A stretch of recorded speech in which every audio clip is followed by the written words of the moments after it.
If you deliberately plan on being less than you are capable of being, then I warn you that you'll be unhappy for the rest of your life.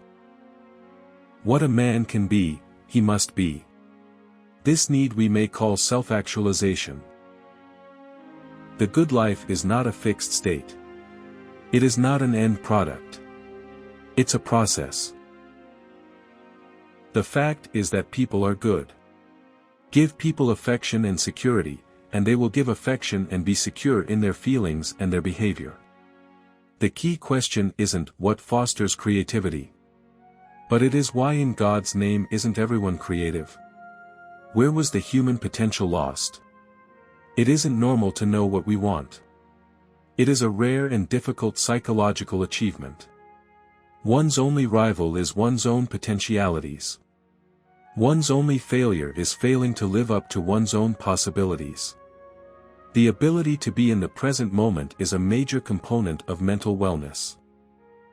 When people appear to be something other than good and decent, it is only because they are reacting to stress, pain, or the deprivation of basic human needs such as security, love, and self-esteem. Getting used to our blessings is one of the most important non-evil generators of human evil, tragedy, and suffering.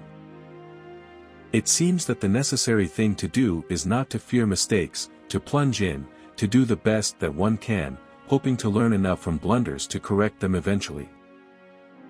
I suppose it is tempting, if the only tool you have is a hammer, to treat everything as if it were a nail.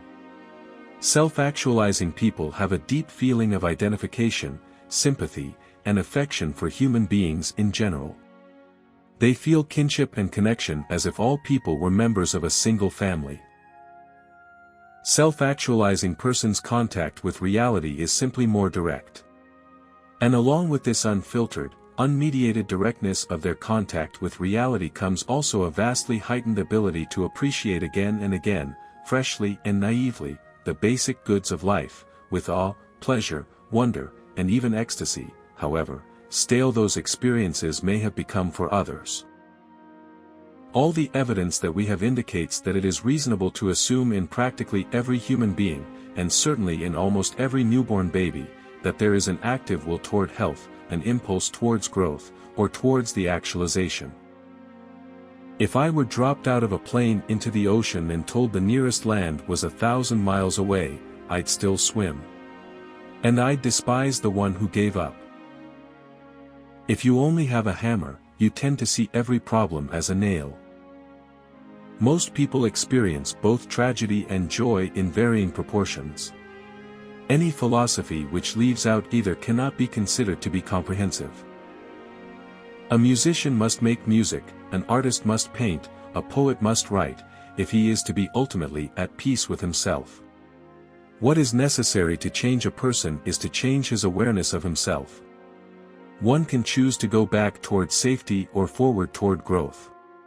Growth must be chosen again and again, fear must be overcome again and again. Self-actualizing people must be what they can be. One cannot choose wisely for a life unless he dares to listen to himself, his own self, at each moment of his life. We must understand love, we must be able to teach it, to create it, to predict it, or else the world is lost to hostility and to suspicion. No great deed, private or public, has ever been undertaken in a bliss of certainty. It's not easy to reach a point of self-actualization.